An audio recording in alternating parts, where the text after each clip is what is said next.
नमस्कार किसान साथियों, आज की इस वीडियो में हम बात करने वाले हैं मक्का की खेती सफलतापूर्वक करने के 6 मूल मंत्र के बारे में, जिससे अगर आप एक नए किसान हैं तो भी इसे आप सही समय पर सही तरीके से अपनाकर अपनी मक्का की फसल से मनचाहा उत्पादन ले सकते हैं। और ये वीडियो मैं इसलिए बना रहा हूं क्योंकि पिछले वर्ष हम और हमारी टीम ने मिलकर अपने एरिया के बहुत से किसान भाइयों के साथ साथ यूट्यूब कम्युनिटी पोस्ट के माध्यम से आप सभी किसान भाइयों के बीच में एक छोटा सा सर्वे किया। सर्वे करने के दौरान पता चला है कि चाहे गर्मी हो चाहे बरसात, प्रति वर्ष जो है बहुत से किसान भाई मक्का की खेती करते हैं और अपने जानकारी के मुताबिक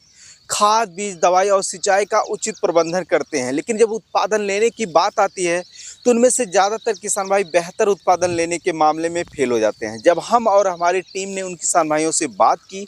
तो उनमें से बहुत से किसान भाइयों ने बताया कि बेहतरीन क्वालिटी के बीज की बुआई करने के बाद भी बीज का अच्छे से जर्मिनेशन नहीं हुआ। तो कुछ किसान भाइयों ने बताया कि हमने तो बीज की बुआई कर दी, बीज का तो अच्छे से जर्मिनेशन हो गया, पौधे का अच्छी तरीके से ग्रोथ भी हो रहा था, लेकिन जब उसमें भुट्टा लगा तो भुट्टा काफ़ी कमज़ोर लगा, यानी दाने उसमें अच्छी तरीके से नहीं बैठे। तो कुछ किसान भाइयों से बात की तो उन्होंने बताया कि हमारी मक्का की फसल तो बहुत ही अच्छी तरीके से ग्रोथ कर रही थी, लेकिन एक समय ऐसा है जब मक्की की फसल में पत्ती काटने वाले कीट का अटैक हुआ। जब तक हम सही दवा का स्प्रे कर पाते तब तक हमारी मक्का की फसल जो है वह आधे से ज़्यादा खराब हो चुकी है। इससे यह क्लियर हो जाता है कि मक्का की फसल से बेहतर उत्पादन लेने के लिए आपको किसी एक पॉइंट पर नहीं बल्कि सभी पॉइंट्स पर, यानी बुआई से लेकर हार्वेस्टिंग तक सभी पॉइंट्स पर ध्यान देने की ज़रूरत है। उन सभी पॉइंट्स को ही हमने यहाँ पे 6 मूल मंत्र में परिवर्तित कर दिया है, जो इस प्रकार है। इसके बारे में अधिक जानकारी के लिए और अच्छी तरीके से जानकारी के लिए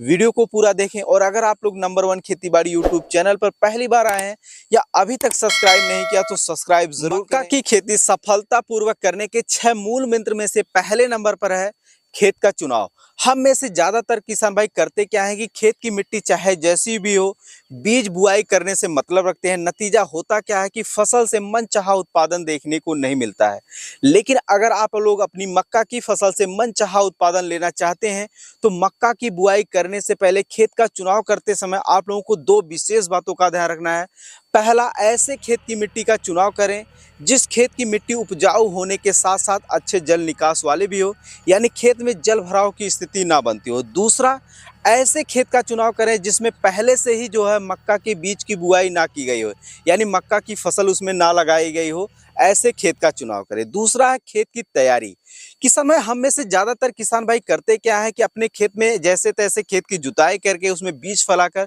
रोटावेटर से जुताई कर देते हैं। नतीजा होता क्या है कि बीज जर्मिनेशन प्रभावित तो होता ही है, साथ ही साथ पौधे कमजोर रह जाते हैं। तो इसीलिए आप लोगों को अपनी खेत की तैयारी करते समय 2 विशेष बातों का ध्यान रखना है। पहला, आप लोगों को अपने खेत की मिट्टी का जुताई जो है वह 1 से 2 बार गहरी मिट्टी पलटने वाले हल से करें, जिससे मक्का के जो जड़ें होती हैं उनका समुचित अच्छी तरीके से विकास हो सके और जो फसल गिरने की समस्या आती है वो चीज़ें आप लोगों को बिल्कुल भी देखने को ना मिले। और दूसरा चीज़, आप लोगों को खेत की तैयारी करते समय ये ध्यान रखना है कि जो भी आप लोग रासायनिक खाद डालते हैं, रासायनिक खाद के साथ साथ आप लोगों को प्रति एकड़ की दर से 2 से 3 ट्रॉली गोबर की सड़ी हुई खाद अपने खेतों में ज़रूर फैलाएं, जिससे मक्का की फसल में अच्छी तरीके से ग्रोथ हो और उसमें जब भुट्टा लगने का समय आए तब भी पौधों को जो है पोषक तत्वों की कमी ना महसूस हो। तो इसीलिए प्रति एकड़ आप लोग 2 से 3 ट्रॉली गोबर की सड़ी हुई खाद डालें और उसके साथ साथ प्रति एकड़ की दर से कम जो है 60 से 70 किलो अपने खेतों में डीएपी फैलाएं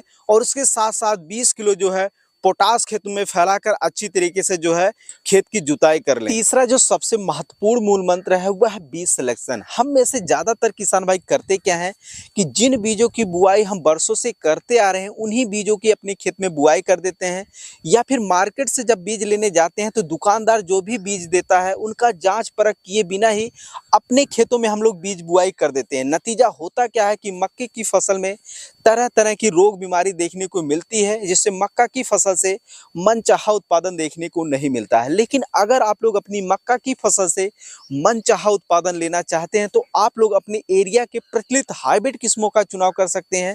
क्योंकि देसी किस्मों की अपेक्षा हाइब्रिड किस्में ज़्यादा उत्पादनशील होती हैं और इनमें रोग बीमारी लगने का जो खतरा होता है वह काफ़ी कम देखने को मिलता है। तो इसके लिए आप लोग अपने एरिया के उन किसान भाइयों से बात कर सकते हैं जो पहले से ही मक्का की खेती सफलतापूर्वक करते आ रहे हैं उनसे बीज सिलेक्शन के बारे में कुछ जानकारी एकत्रित कर सकते हैं। अगर मैं आप लोगों को कुछ वैरायटियों के नाम बताऊं तो आप लोग स्टार एग्री सीड कंपनी का स्टार 333 वैरायटी का चुनाव कर सकते हैं। यह बहुत ही अच्छी वैरायटी है। इसके अलावा किसान भाई आप लोग जो है पायनियर कंपनी का या फिर एडवांटा कंपनी जैसी बढ़िया कंपनी का जो है मक्का के बीज की बुआई आप लोग कर। लेकिन अगर आप लोग मक्का की बुआई के लिए मक्का के बीज का सिलेक्शन कर रहे हैं तो बीज का सिलेक्शन करते समय आप लोगों को एक विशेष बात का ध्यान रखना है कि ज़्यादा हाइट वाले बीजों की बुआई बिल्कुल भी ना करें, अन्यथा जो फसल गिरने की समस्या ज़्यादातर देखने को मिलती है। अगला जो मूल मंत्र है वह बुआई की सही विधि एवं बीज से बीज की उचित दूरी। हम में से ज़्यादातर किसान भाई करते क्या है कि जैसे तैसे अपने खेत की अच्छी तरीके से जुताई करके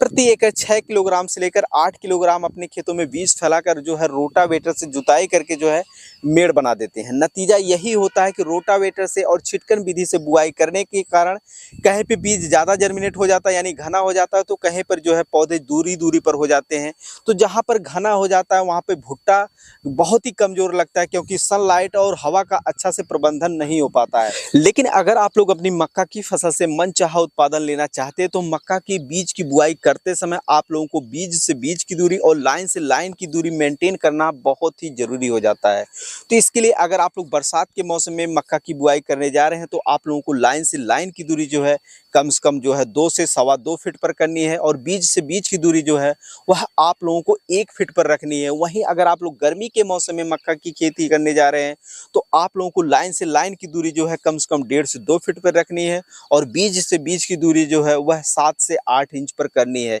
और आप लोग लाइन जब भी बनाएं बुआई करने के लिए तो पूरब से पश्चिम की दिशा में ही बनाएं, क्योंकि आप लोगों ने ही देखा होगा कि ज़्यादातर हवाएं जो है मौसम चाहे जो भी हो हवाएं पूरब से पश्चिम की दिशा में ही चलती हैं। इससे फसलों में जो है सनलाइट और हवा का उचित प्रबंधन हो जाता है, जिससे फसल गिरने की जो समस्या आती है वो भी नहीं आती है और पौधे का काफ़ी अच्छी तरीके से ग्रोथ होता है। उनमें भुट्टा अच्छी तरीके से लगता है, भुट्टों में दाने अच्छी तरीके से बैठते हैं क्योंकि फसलों में जो है सनलाइट और हवा का उचित प्रबंधन हो जाता है। अगला जो मूल मंत्र है वह है खरपतवार नियंत्रण। हम में से ज़्यादातर किसान भाई करते क्या है कि मक्का की बुआई करते समय खरपतवार नियंत्रण का बिल्कुल भी ध्यान नहीं रखते हैं। नतीजा होता क्या है कि एक समय ऐसा आता है जब मक्के की फसल में तरह तरह के बहुत सारे खरपतवार उग जाते हैं, जिन्हें बाद में निकलवाने में मक्का की फसल में लगने वाले लागत तो बढ़ते हैं, साथ ही साथ मक्के की फसल में भी इसका साइड इफेक्ट देखने को मिलता है। तो इसीलिए जब भी आप लोग मक्का की बुआई करें तो 48 घंटे के अंदर अंदर यानी बीज जर्मिनेशन से पहले पहले आप लोग अपने खेतों में जो है